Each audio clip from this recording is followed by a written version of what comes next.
Ok, buenas tardes. Vamos a hablar en esta ocasión de calidad en las unidades de terapia intensiva.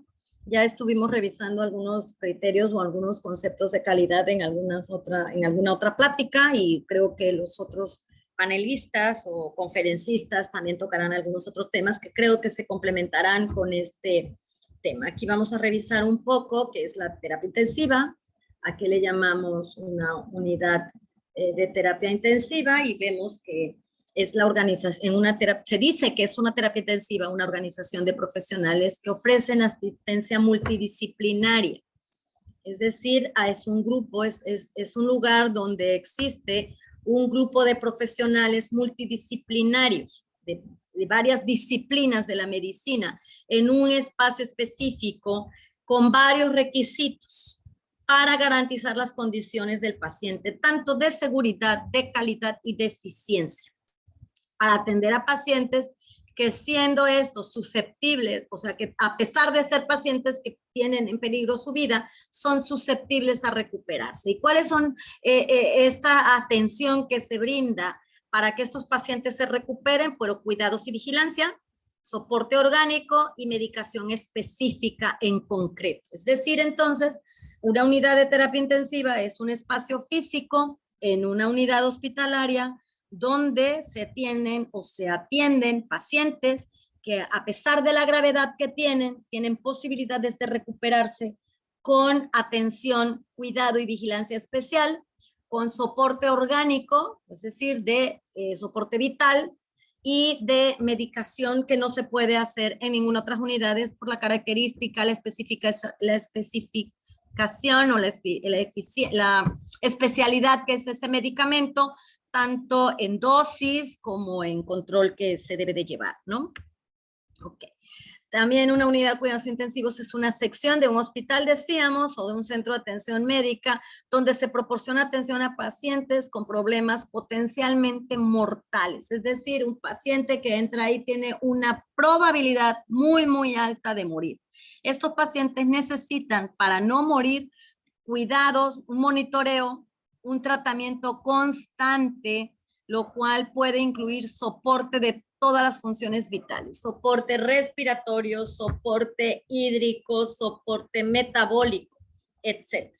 La medicina intensiva o la medicina crítica es considerada una rama de la medicina que se ocupa del paciente en estado crítico y que se define como aquel que presenta, o sea, el paciente crítico se define como aquel paciente que presenta alteraciones fisiopatológicas que ponen en peligro su vida. Esas alteraciones fisiopatológicas son tan graves que el paciente tiene una amenaza real o una amenaza potencial para la vida. Puede fallecer si no es atendido a la brevedad posible con el equipo tecnológico necesario y con la habilidad técnica y profesional del equipo multidisciplinario que ahí se encuentra o se debe de encontrar. El objetivo de la medicina crítica o el objetivo de la terapia intensiva, de la medicina crítica principal, porque la terapia intensiva es la infraestructura y la medicina intensiva es lo que se ejerce en ese espacio. El objetivo principal es ofrecer a los enfermos una asistencia sanitaria ajustada a las necesidades. ¿De quién? Del paciente. Aquí hablamos que la atención que se brinda a ese paciente es única y exclusiva y se debe de diseñar para las necesidades que ese paciente nos presenta. No puedo yo atender, puedo tener dos pacientes graves y los dos no necesitan lo mismo, no es la misma necesidad sanitaria que tienen. ¿Por qué? Porque el paciente es distinto, la característica es distinta, aunque el mismo paciente presente similitudes en la patología o en la fisiopatología o en el diagnóstico. La medicina crítica garantiza que se brinde una adecuada y sostenible atención, pero además esa atención es ética y respetuosa con la autonomía del paciente. Muchos de los pacientes están inconscientes, no pueden valerse por sí mismos, o no pueden opinar, o no pueden contribuir en aportar algunos datos o expresar qué es lo que quieren para su atención, precisamente por la gravedad que estos pacientes tienen. Entonces se espera que la medicina crítica se maneje con puntual ética en la defensoría, en el cuidado de los principios éticos y bioéticos, en la defensoría del paciente como tal. Es un recurso con una demanda creciente la medicina crítica. Hoy en día han proliferado muchísimo las unidades de terapia intensiva porque hay muchísima demanda de pacientes, hay muchas complicaciones de enfermedades que antes no existían porque como se me fue la palabra, pero la proyección de vida, los años de vida, hoy vivimos más años que antes y por lo tanto con más complicaciones, con mayor tipo de enfermedades y además hay una creciente ola de padecimientos generados por la enorme violencia con la que vivimos y entonces la demanda ha crecido y este crecimiento de la demanda de las terapias intensivas conlleva un gasto sanitario muy elevado. Un paciente en una unidad de terapia intensiva es un paciente muy caro, porque los profesionales que ahí están son únicamente para ellos, el equipo que ahí se usa es súper especializado y los insumos que se utilizan también es súper especializado. ¿A qué le llamamos paciente crítico? Bueno, pues le llamamos paciente crítico a todo aquel paciente que se encuentra fisiológicamente inestable, que requiere de un soporte vital avanzado y una evaluación clínica estrecha. Y esta evaluación clínica estrecha permite ajustes continuos de acuerdo a la evolución que va presentando. Entonces, ¿quiénes entran a una terapia intensiva? Todos aquellos pacientes con una enfermedad grave, pacientes potencial de revertir esa enfermedad, pacientes con necesidad de asistencia y cuidados de enfermería continuos, pacientes con necesidades en un área tecnificada especial. O sea, el paciente necesita entrar a esa área precisamente por la tecnología que ahí se brinda. Los candidatos a ser atendidos en las unidades de cuidados intensivos se deben de seleccionar, precisamente por lo que estaba diciendo, es una medicina muy cara. Se deben de seleccionar. Cada institución tiene una manera variable de la selección o tiene sus criterios para el ingreso a la terapia intensiva, pueden variar, pero más o menos todos tienen un tipo de valoración que está, su base principal es la objetividad, que esa valoración o esos criterios que se determinan en una unidad a otra para que el paciente ingrese debe ser objetivo, se puede reproducir, es decir, la misma escala de valoración la puedo reproducir para poder evaluar otro tipo de pacientes y se puede cuantificar, o sea, calificar, darle un número que me permita a mí poder establecer la gravedad del paciente, la necesidad del esfuerzo terapéutico, los resultados esperados a sobrevivencia y la calidad de vida que este paciente posiblemente pueda tener. Y así hay 4 grandes escalas que los expertos en terapia intensiva los dominan perfectamente bien. Hay una que se llama la escala Apache, que evalúa el índice de gravedad de los pacientes críticos y este nos va a permitir evaluar la probabilidad de muerte que tenga el paciente. Hay una escala que es la MODS-SOFA, que habla de los puntajes dinámicos o de difusión que nos permiten analizar la evolución del paciente dentro de la unidad. Hay una que se llama TITS, que habla del esfuerzo terapéutico precisado, que además de establecer un pronóstico, puede ayudar a garantizar el alta del paciente sea segura de la unidad de terapia intensiva. Es decir, que podamos decir, este paciente ya lo puedo dar de alta de la terapia sin temor a que este regrese, ¿no? Que se vaya a descompensar en piso y no los vuelvan a traer. Escala de evaluación de calidad de vida y productividad social post-alta hospitalaria es otro tipo de escala. Son 4 escalas, las más conocidas, pueden haber muchísimas más, pero estas escalas nos permiten poder tener evaluaciones reproducibles, objetivas y cuantificables para poder medir los criterios tanto de inclusión como de exclusión a una terapia intensiva. Ahora bien, vamos a definir el concepto de calidad de atención médica para poder ir aterrizándolo dentro de una unidad de terapia intensiva. Y entonces la OMS dice que la calidad médica es aquella cualidad que hace que el paciente reciba el correcto diagnóstico y los servicios terapéuticos que van a conducirle al estado óptimo de salud conseguible para este paciente. No dice para todos los pacientes, para este paciente habla de singularidad. Don Abedian dice que la calidad en la atención médica es el nivel de utilización de los medios más adecuados para conseguir los mayores beneficios o las mayores mejoras en salud.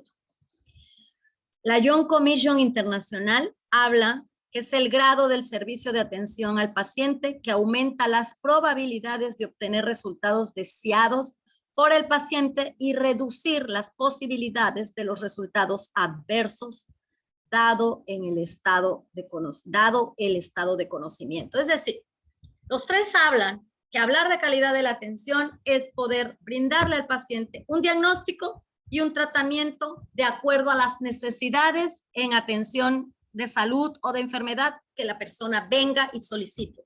Y es responderle a esa necesidad de acuerdo a cada uno de los pacientes. La Young Commission incluye es poder esperar los resultados deseados con pocas probabilidades de tener complicaciones o eventos adversos. El concepto de evento adverso es un concepto que se maneja en los programas de seguridad del paciente. Si yo me organizo, yo tengo el conocimiento adecuado, la habilidad técnica para ejercer un procedimiento, minimizo el riesgo de error, de falla, de cuasi falla, de evento adverso y por supuesto que de evento centinela. Y eso es lo que espera la calidad de la atención médica. Minimizar los resultados adversos. Para eso tengo que establecer un servicio que me permita controlar las probabilidades de los resultados a través de un diagnóstico correcto, de un servicio terapéutico adecuado. ¿Sí? Ok. Ahora, reducir la relación riesgo-beneficio es lo que estamos hablando cuando decimos calidad de atención médica. Cada vez que yo reduzco la brecha entre el riesgo y el beneficio de cualquier actividad médica, estoy hablando de hacer las cosas correctamente y correcto. Es decir, hago las cosas que debo de hacer, el procedimiento que debo hacer correctamente y correcto, y hacerlo en el momento adecuado correctamente. Entonces, para que esto suceda, me puedo preguntar, ok, ¿y quiénes son los actores que participan en el modelo asistencial si hablamos de calidad? Pues primero que nada están los profesionales. ¿Qué aporta el profesional en esta ecuación? ¿Qué aporta? Pues aporta una perspectiva individual de la calidad en su práctica clínica. Es decir, yo profesional le invierto a estar preparado y al entender que mi práctica la determino yo haciendo lo correcto de la forma más correcta posible para garantizar disminuir el factor de riesgo que pueda tener en la proporción de un procedimiento. La otra son los pacientes. Los pacientes aportan perspectiva individual porque ellos exigen que yo tenga la competencia adecuada, la técnica, que yo sepa el dominio de la técnica, que esté accesible y que lo comprenda en su necesidad de atención que trae el paciente. Y el tercero, y no menos importante, es el actor administrativo, el gestor o el actor el directivo, los directivos, la administración, el hospital. Ellos tienen una perspectiva comunitaria y buscan bajo esa perspectiva comunitaria un equilibrio entre el rendimiento técnico, la satisfacción del paciente y el gasto económico.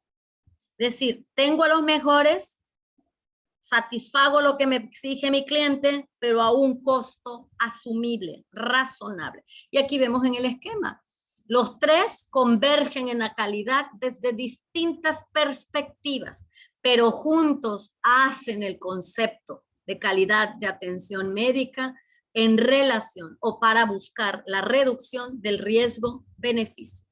Eso en el nosocomio, pero eso en la unidad de cuidados intensivos, aterrizado a la unidad de cuidados intensivos también. Ahora bien, ¿qué características tienen las terapias intensivas? Porque si hemos dicho a lo largo de la plática o en las otras pláticas hemos hablado que la calidad se evalúa, hablando de calidad técnica, por infraestructura o estructura proceso y resultado, pues tengo que conocer cuál es la característica de la estructura. Y entonces dice, ¿qué características? Pues el espacio se encuentra en relación con las necesidades y condiciones para brindar una atención segura y libre de riesgos. Debe de ser un espacio físico que me permita a mí atender de forma segura y con bajo riesgo a los pacientes que ahí ingresen.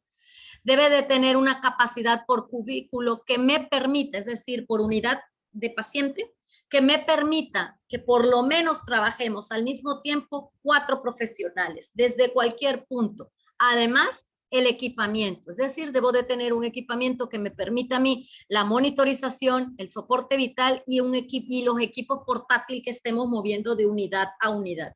Porque en una terapia intensiva no se mueve el paciente, nos movemos todos alrededor del paciente. Debe otorgar privacidad visual para cuando estemos nosotros trabajando y haciendo procedimientos, y la asistencia a emergencia, a la asistencia de la emergencia, cuando se presenten casos de emergencia dentro de la propia unidad. Debe de haber un control de enfermería que permita la observación visual de los pacientes, tener accesos accesos que deben permitir una respuesta rápida de acercamiento con equipos de soporte vital, una central de monitorización, y esta nunca jamás, la central de enfermería, debe de perder la visibilidad de los pacientes, ¿no? Porque no puedo yo estar a espaldas de un paciente. ¿Qué otra cosa debe de tener como características? Pues preferentemente debe contar con un sistema terminal de tubo neumático para envío de muestras, porque no nos podemos estar saliendo y entrando.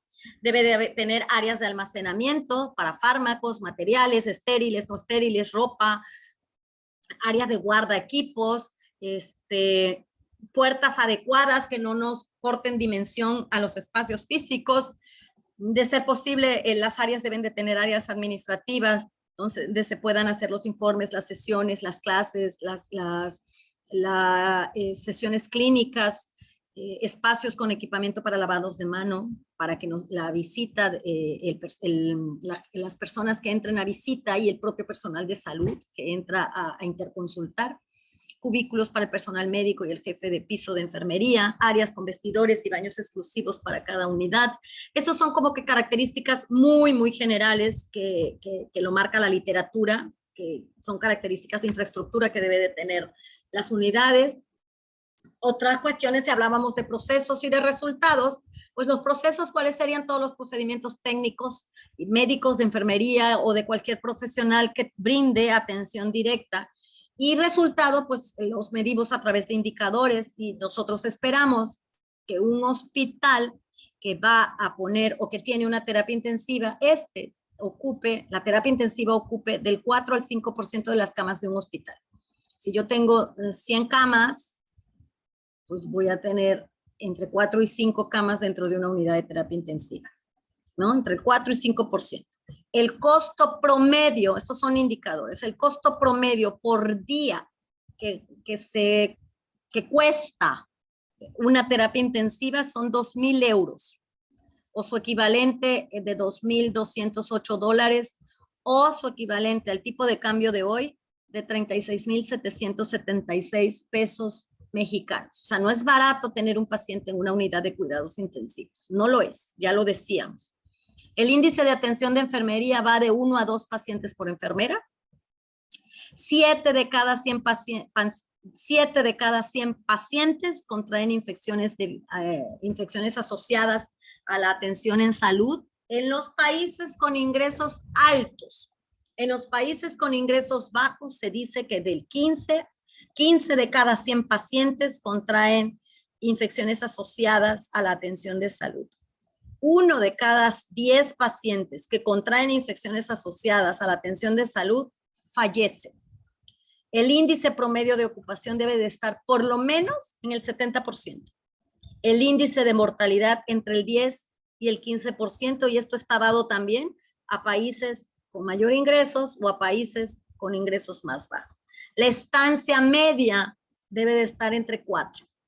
Estos son datos, son indicadores que nos permiten conocer cifras que debemos dominar en una terapia intensiva y que nos van a permitir a nosotros medirnos dentro de esta terapia intensiva para poder medir la calidad o la atención médica que estamos proporcionando. ¿Es o no es de calidad? No son parámetros, características, parámetros, indicadores. Ahora bien, Para todo eso decíamos que hay procedimientos, se mide la calidad, se mide por estructura, que ya vimos características de estructura.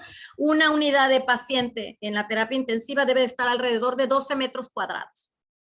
Las áreas tributarias que me permiten a mí el manejo, el flujo de los que trabajamos con el paciente, 4 personas o 4 profesionales en promedio trabajan al mismo tiempo alrededor del paciente, debe de ser de 1 metro, ¿no?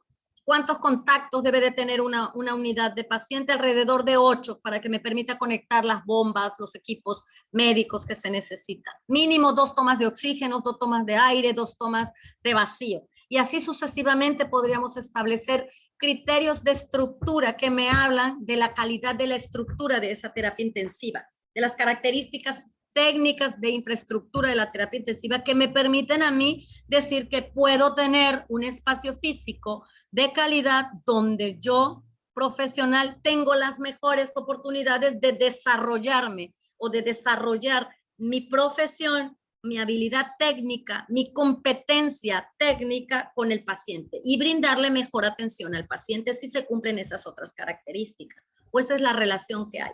Luego entonces tengo una estructura de calidad, un profesional preparado, competente, adecuado en número y en conocimiento, que entonces debe de garantizar protocolos, técnicas y procedimientos de calidad hechos a la primera, como decíamos anteriormente, y por lo tanto estaríamos esperando resultados como estos que les presento aquí como indicadores, 7% de infecciones asociadas a la salud, una relación de muerte de 1 a 10, o sea, un 1% de pacientes, 10% de pacientes fallecidos.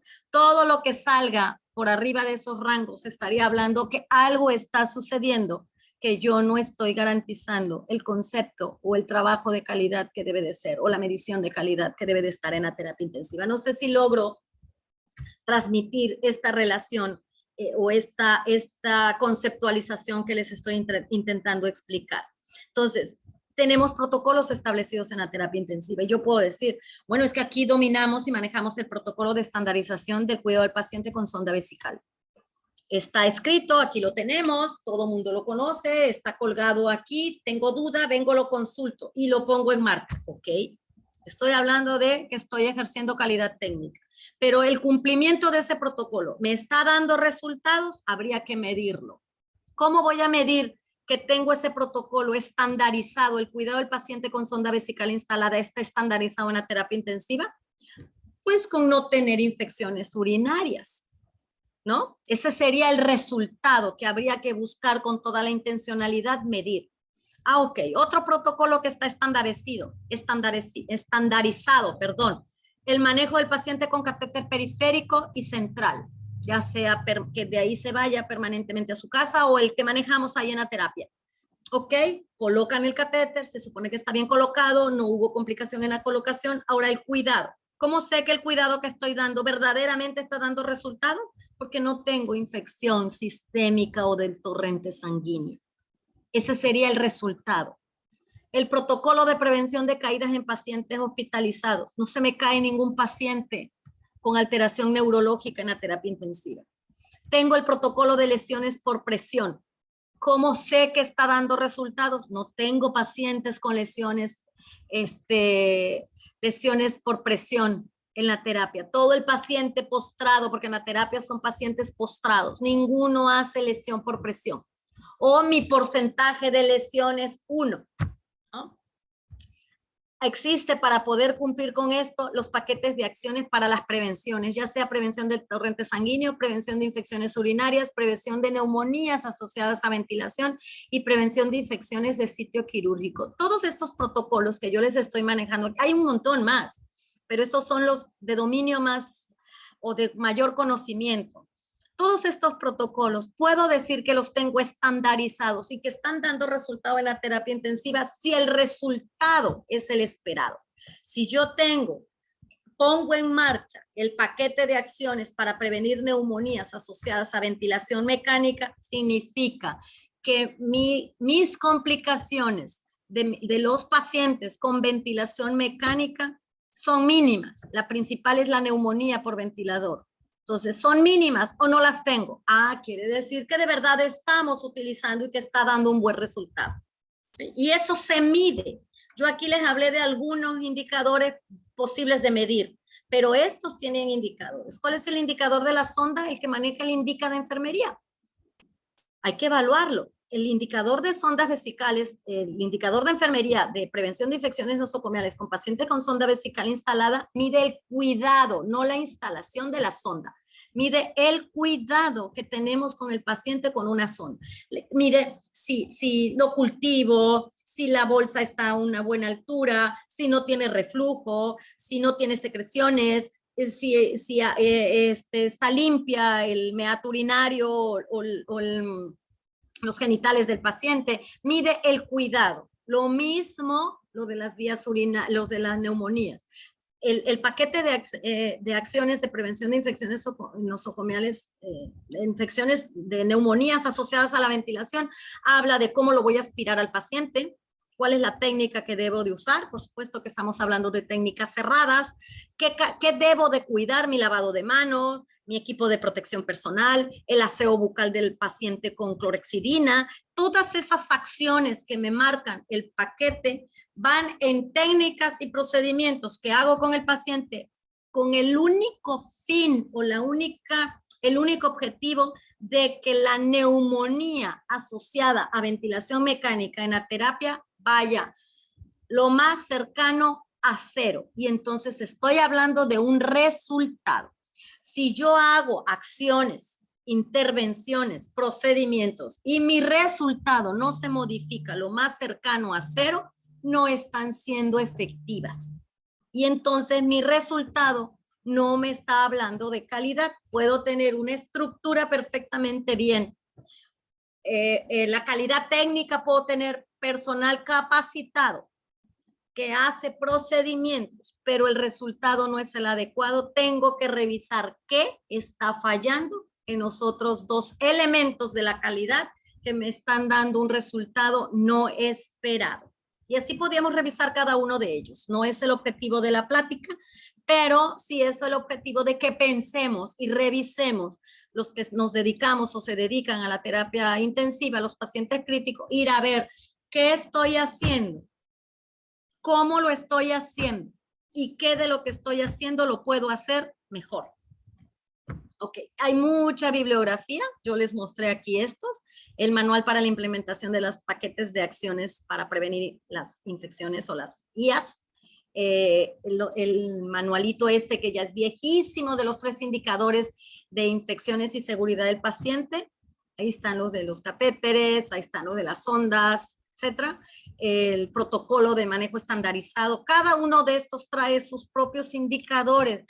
Cada indicador nos sirve, como el nombre lo dice, me indica cómo voy. Me indica cómo lo estoy haciendo. Por eso es importante evaluarlos. Y por supuesto el manual para estandarizar lo de la terapia intensiva, lo de la terapia de infusión intravascular, para poder estandarizar cómo se cuida, cómo los datos, etcétera, y poder tener parámetros que medir y evaluar. Ahora bien, Deming dice o decía, sin datos, solo somos otra persona más dando opinión. Sin datos, que los datos son objetivos, solo me vuelvo una persona que opina y la opinión se queda en un plano subjetivo. Necesitamos datos y la única forma de tener datos es midiendo. ¿Y cómo vamos a medir? A través de los indicadores. Ishikawa decía, calidad es medir, medir y medir. Si no medimos, no hay calidad. Y por ahí hay otra premisa que dice, no se conoce, ¿cómo es? No se puede mejorar lo que no se conoce y no se conoce lo que no se mide. Más o menos así decía la otra premisa. Ahora, existen 2 sistemas básicos para evaluar. Si estamos hablando de medir, medir y medir, estamos hablando de procesos de evaluación y podemos evaluar a través de los indicadores. Entonces, si estamos hablando de procesos de evaluación, hay 2 procesos de evaluación básicos, o nos dicen aquí, para mejorar la calidad asistencial. El primero es por posibilidades de mejora y el segundo es por sistemas de monitorización. El de posibilidades de mejora, que es donde nos vamos a dedicar un poquito más, habla de que por iniciativa propia se busca un problema. O sea, puede que no se vea a flor de piel el problema. Puede que todos estamos tan acostumbrados a hacer las cosas como las hacemos que creemos que las estamos haciendo bien. Y entonces pues aquí no pasa nada, todo está bien.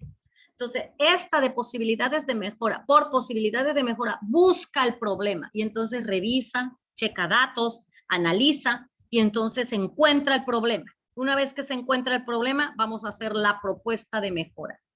¿Y cómo se hace la propuesta de mejora? Basándonos conceptualmente en un ciclo de evaluación o en un ciclo de mejora. Palmer lo adaptó, se llama ciclo de mejora adaptado por Palmer, pero el más conocido, el de mayor dominio, es el de Deming, que es el PDCA, planear, hacer, verificar y actuar, que lo vamos a revisar someramente. El otro es el sistema de monitorización. Y si hablamos de sistema de monitorización, habla de monitorear diario, así como monitoreamos signos vitales en el paciente. ¿Qué presión arterial tiene? ¿Qué temperatura tiene? ¿Qué presión de tensión arterial media? ¿Qué PVC? ¿Qué presión intracraniana tiene? Etcétera, etcétera, etcétera. Así vamos a monitorizar algunos problemas o algunos procedimientos de uso común o de por frecuencia o por impacto que merecen ser evaluados continuamente. Y es aquí donde entran los indicadores. ¿Cuántos indicadores puedo tener? Los que necesite. Yo aquí les mostré algunos básicos de nivel básico primario de primer piso, por decirlo. Prevención, indicadores que me permitan prevenir las infecciones asociadas a la atención médica en la terapia intensiva. ¿Por qué? Porque está descrito aquí. La literatura, la evidencia científica nos dice que en unidades de terapia intensiva de países pobres o de bajos ingresos o medianos ingresos, el 15% es lo esperado que se infecte. Todo lo que esté por arriba del 15% alarma. Y entonces mi indicador, mis acciones me deberían de llevar primero a tratar de tener el 7% como un país de ingresos altos y luego a llevarlo menos de ese porcentaje. Igual, otro indicador importante es el índice de mortalidad. Si yo tengo un índice de cada 100 pacientes que ingresan, se mueren 50, pues estoy súper alto, ¿no? Entonces me está hablando de que algo está fallando. Entonces por ahí vamos a empezar con la medición de indicadores básicos. Una vez que yo mejore, controle los indicadores básicos, puedo pasar a otro tipo de indicadores un poquito más complejos, más de eficiencia, ¿no? Ok. Cuando se trabaja con posibilidades de mejora, que es la primera metodología que yo les estaba explicando, intentamos responder una sola pregunta. ¿Qué podemos o debemos mejorar? ¿Qué de lo que estamos haciendo debemos y podemos mejorar? Porque yo puedo mejorar el mundo, pero no puedo. Entonces, ¿qué con lo que tenemos podemos mejorar? Y cuando trabajamos por sistemas de monitorización, la pregunta es otra. La pregunta es, ¿qué de todo lo que hacemos, qué es lo más importante y cómo aseguramos que lo estamos haciendo con un nivel de calidad aceptable? Esas se las dejo de tarea para cuando regresen a su terapia intensiva. Y ahora, un sistema de monitorización mide y evalúa de forma periódica aspectos relevantes en la asistencia mediante el uso de indicadores de calidad que constituyen la unidad básica de un sistema de monitorización. Eso sería, hablar de indicadores sería un tema aparte, que habláramos qué es un indicador, cómo se construye un indicador y cómo se mide y se evalúa un indicador. Pero para fines prácticos, los documentos que yo les mostré en las diapositivas anteriores son de libre acceso y ahí trae ya indicadores estructurados únicamente para la aplicación porque son indicadores básicos de dominio, inclusive de reporte obligatorio en materia de calidad. Los indicadores son pues instrumentos de medida que indican la presencia de un fenómeno, un suceso o con una intensidad con la cual se están presentando. La monitorización permite asegurar que lo básico está bien. O sea, lo mínimo está bien. Yo voy a monitorizar lo mismo, no me voy a meter a cosas más complicadas. Lo básico es disminuir las infecciones asociadas a la atención médica, eso me permito creer yo que es lo básico, y la otra es minimizar o disminuir la mortalidad que podamos tener. Se trata de un sistema basado en medidas cuantitativas repetidas. Por eso dice periódica. La voy a medir a lo largo del tiempo por periodo. Y así tenemos, perdón, en el caso de los indicadores de enfermería, que se miden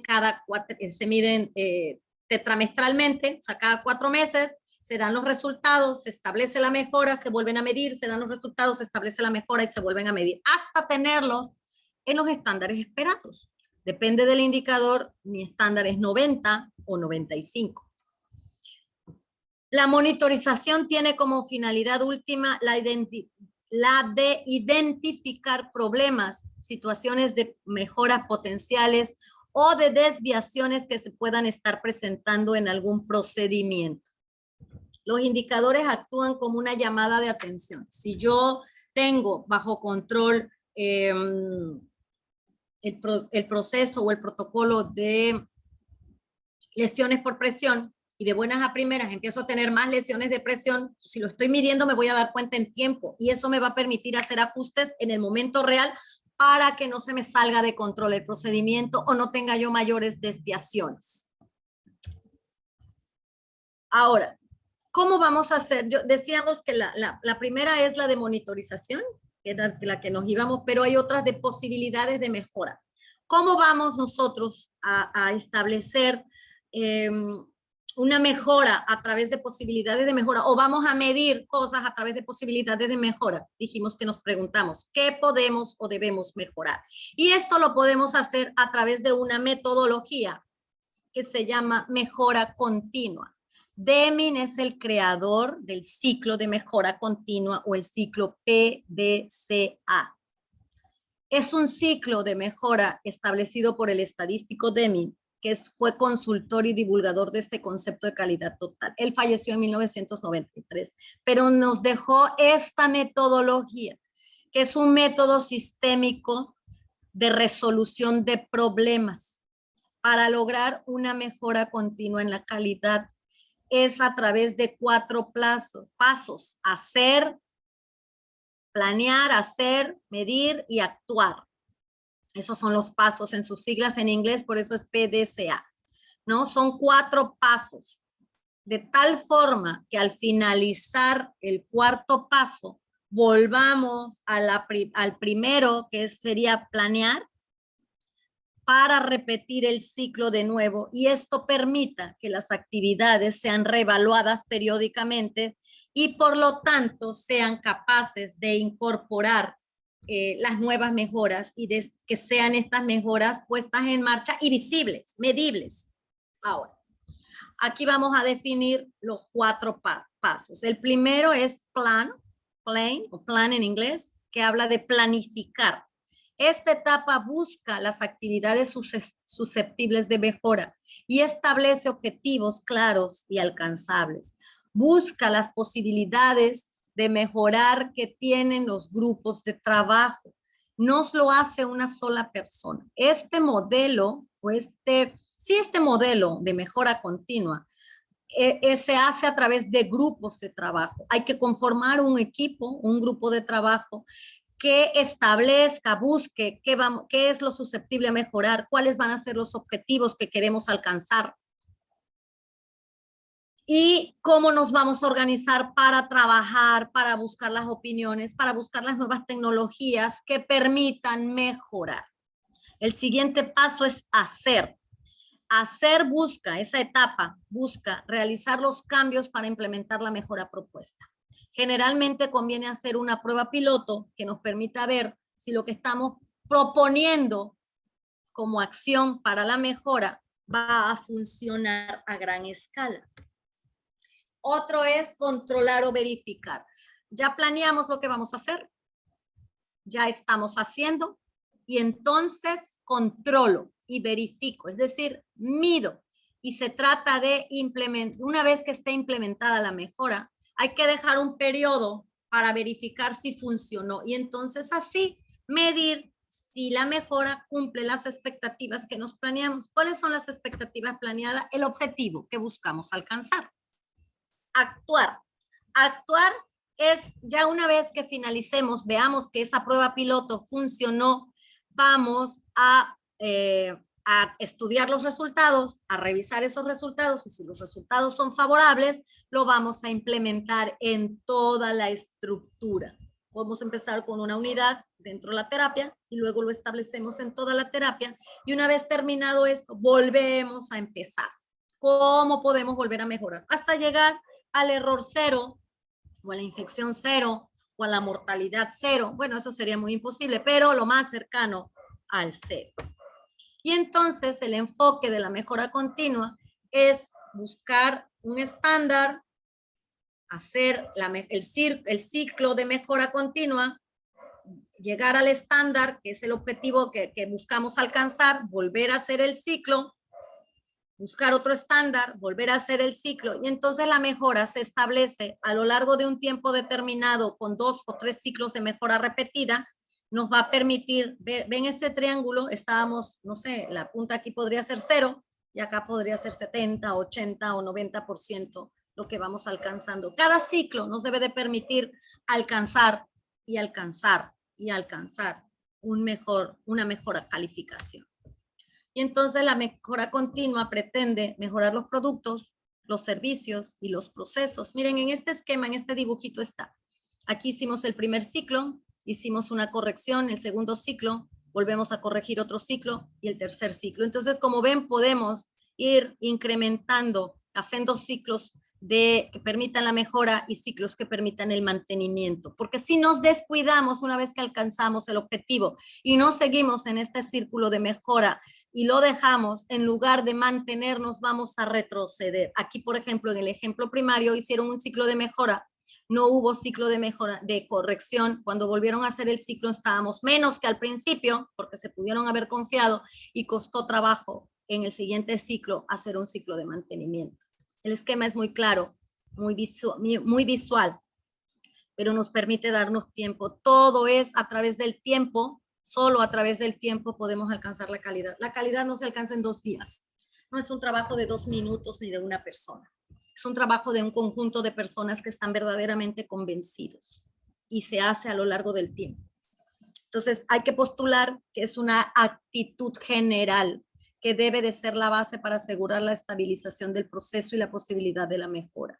Algunas de las herramientas que se utilizan en este proceso, en este ciclo de mejora, son acciones correctivas, pueden hacer acciones preventivas y, por supuesto, análisis de la satisfacción de todos los miembros, el cliente interno, el cliente externo, pero todos participan, todos debemos estar satisfechos, todos colaboran, unos con mejoras correctivas, otros con mejoras preventivas. Si estoy viendo que mi proceso va caminando y ya lo tenemos más o menos controlado, mi etapa de mantenimiento pueden ser preventivos. ¿Qué tengo que hacer para evitar que retrocedamos en esta mejora que alcanzamos, ¿no?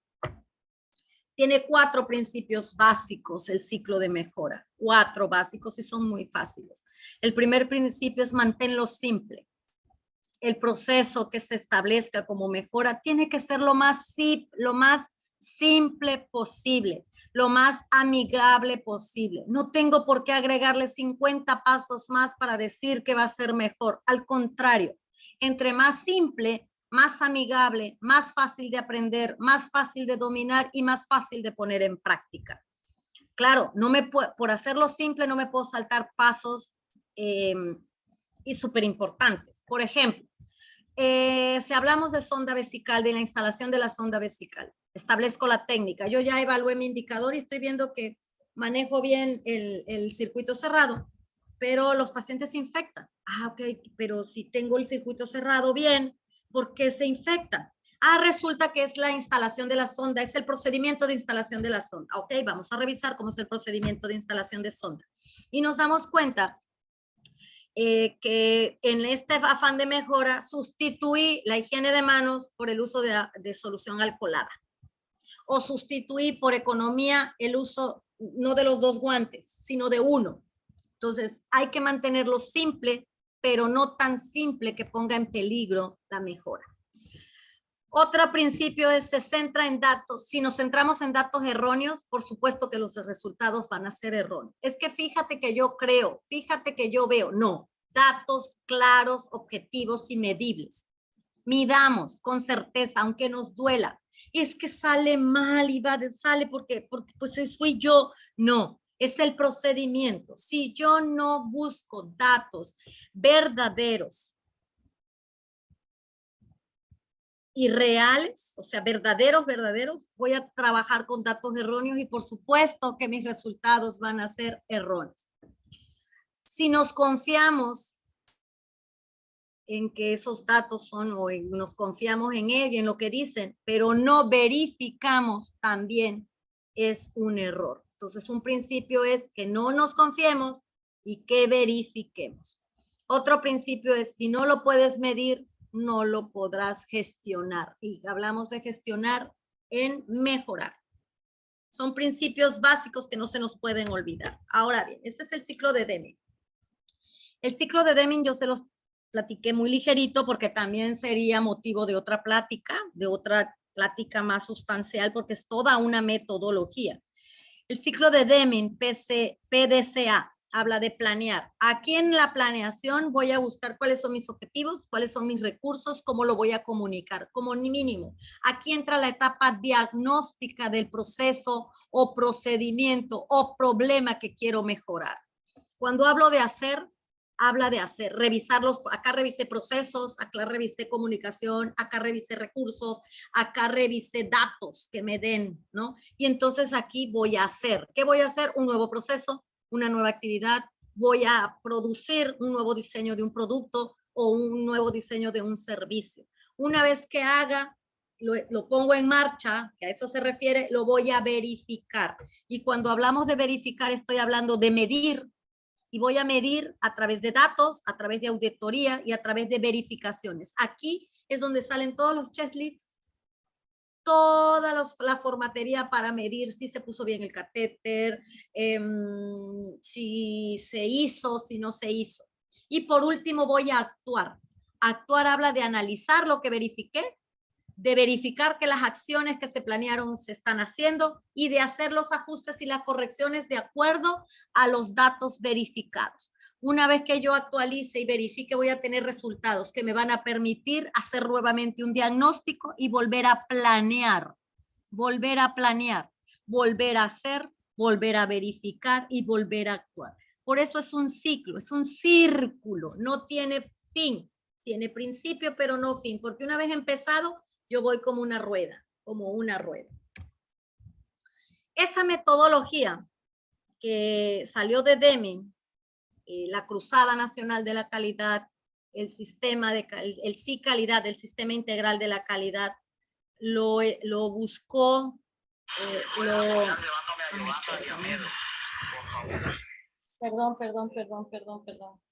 Perdón.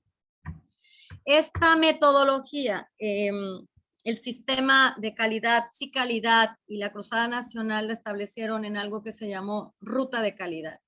Y se establecieron en 3, 6, 9 pasos. Dentro de estos 9 pasos está el ciclo de mejora de Deming. Nada más que se hizo un poco más didáctico para servirnos como de guía. Primero reviso qué quiero mejorar, defino mi proyecto o mi problema, describo cuál es mi problema o mi situación actual, analizo las causas que lo están produciendo, establezco un plan de acción, ejecuto las acciones establecidas, verifico los resultados, estandarizo, documento y defino nuevos proyectos y se hace también un círculo. Esto entra dentro del círculo de mejora, pero está más didáctico, más explicado. ¿Qué beneficios tenemos con la ruta de la calidad?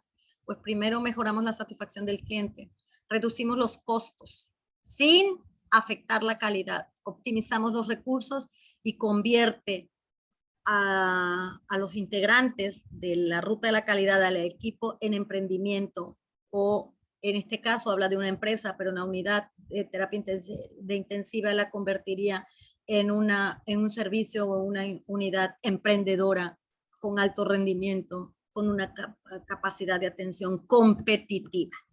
Creo que es todo. Intentamos explicar de forma somera o de lo más rápido posible todo lo que sería la calidad en una unidad de terapia intensiva puesta en marcha o intentando poner en marcha. Solo lo que medimos, conocemos y medimos, lo podemos mejorar. En las unidades de terapia intensiva, lo básico sería medir y controlar las infecciones asociadas a la atención médica, y luego podríamos hacer indicadores un poco más sofisticados en relación a procedimientos, a resultados de los procedimientos, al uso de la tecnología y muchos otros que están descritos y que si ustedes se dedican a la terapia, al manejo de paciente crítico, ya por ahí los debieron haber leído en algún momento o lo debieron de haber escuchado. Por mi parte es todo. Muchas gracias. Y muchas gracias por haberme invitado a compartir con ustedes.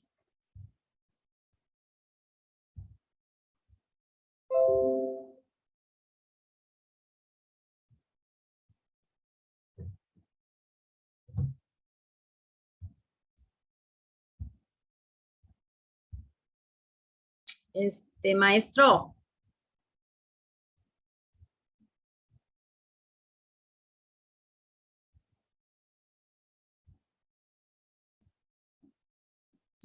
O maestro Aníbal.